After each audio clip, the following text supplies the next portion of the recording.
In order to fix TikTok application not working on your device, you need to follow the simple steps. First of all, you need to go ahead and make sure that the TikTok application is up to date. To ensure that, open your Play Store or App Store according to your device and search for TikTok. Once you find it, and if you see an update button instead of open, which is highlighted in blue color, go ahead and tap on that in order to update it to its latest and newest version available.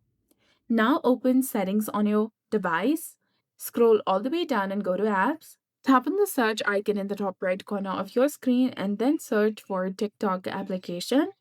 Again, scroll down and tap on storage and click on clear cache. Come back, try for stopping this application and re-enable it again. Also go to permissions and make sure that you've given all the permissions to this app. Now open your TikTok application, go to settings and privacy. From here, you need to scroll all the way down and there you'll see the option of free up space. Now you'll get the option of cache in the top. Tap on clear. Tap on clear again to confirm.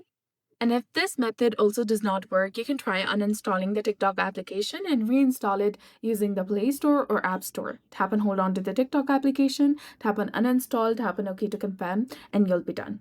So that's it for this video. I hope you found this helpful. If you did, please like, share, and subscribe. Thanks for watching. We'll see you again in the next one.